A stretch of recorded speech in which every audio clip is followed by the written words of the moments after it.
Caps Farming.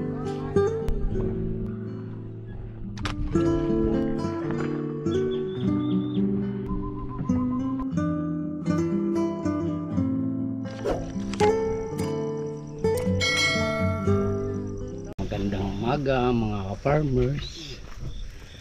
Ngayon po ay pipitas tayo ng sayote at kapitasan na po. Kailangan mapitas na at maganda rin po naman ang presyo ng sayote kaya nakakatuwa. Maganda po pati ang bunga, daming bunga. Ayan.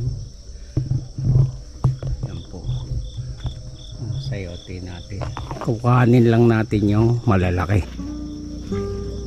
Ayan. Ganda po ng bunga ng sayote natin. Makikinis at malalaki.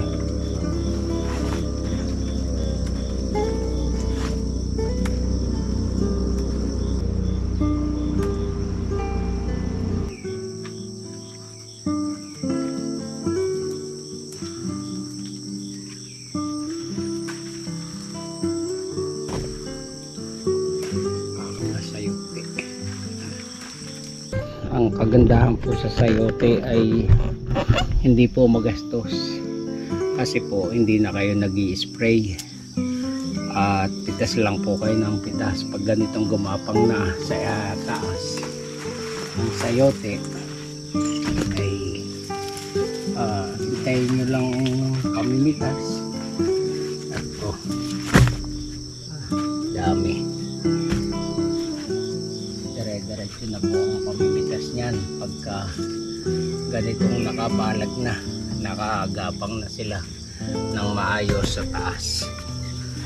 Bunga na lang po ng bunga sila. Yan.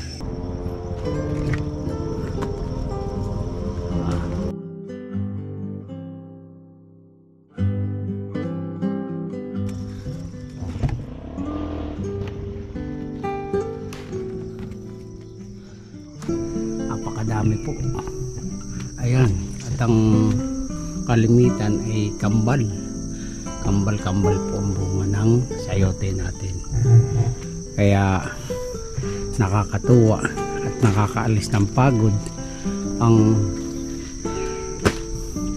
bunga ng ating sayote. Gaganda pa ho, lalaki ayan, lalaki po. So yan, ito pa ho ang isang kambal. Farmers, ito po kambal po yan. Kuhanin na natin kambal. Lalaki pa, kaya okay na okay po. Siguro makakamahigit 100 kilo tayo na at nakadalawang sako na po tayo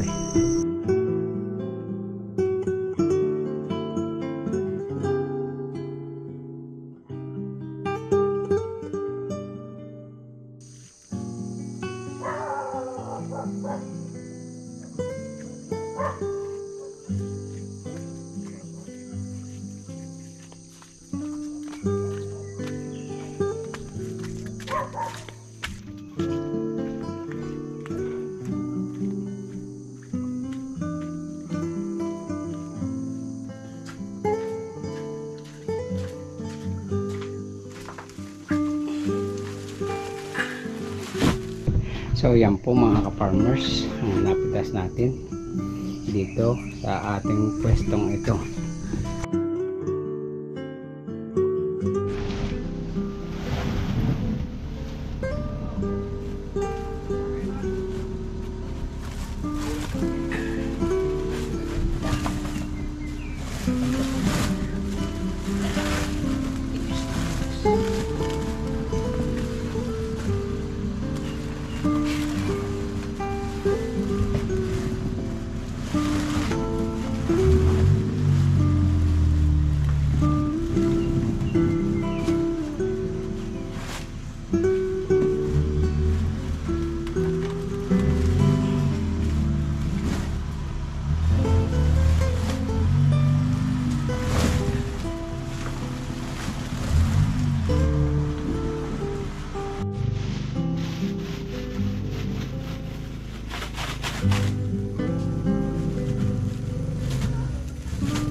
ngayon po ay maglilinis tayo ng ating mga tanim na beans. So mayroon po akong nalinis na ilang iras, ayan, 3. So yun, maganda na po talaga. Yan. So iaayos po natin yung mga gapang nila at dahan-dahan ang pag-aayos gawa ng mapuputol po. Yan. Talaga pong inaayos muna ang mga gapang nila para diretso na po sila pataas sa gapangan nila. Yan. Ang ganda na po pag nalinis na. Oh. Yan.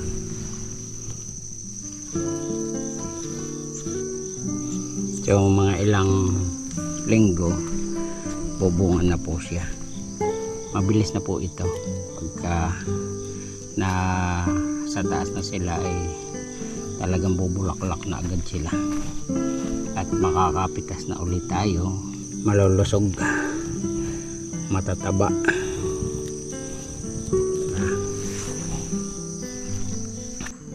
Bagyo beans po are natawagin at madamo na yan, pero pag nalinis po sobrang ganda pong tingnan at ang lalapad na ng dahon, kaya nakakatuwa na rin kahit wala pa ho siyang bunga at bago pa lang. Kaya kailangan talaga po ay kaunting alaga para po dito sa ating mga tanim. Ayan, so kailangan malinis ng maayos. Ayan, ito po, yan na rin po ginagawa ang paglilinis ng ating mga tanim.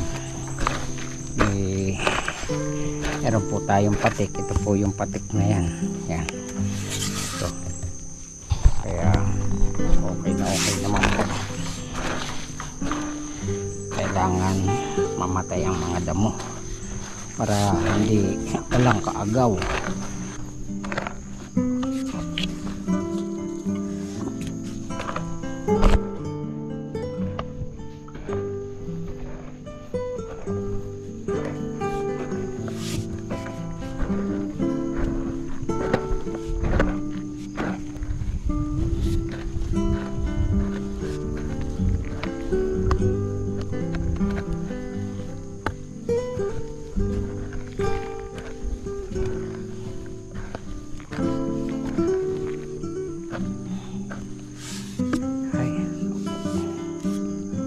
Kahit ganaring simple lang ang trabaho, ang paglilinis, pero pag nakita nyo namang malinis na ay talagang tanggal po ang pagod pagka natapos ang inyong mga gawaing paglilinis. Gandang tingnan na ba? Okay na okay po mga ka-farmers. Yan, sana po ay pagbigyan tayo ng ating Panginoon na tayo ay pagkalooban ng maraming bunga. Yan.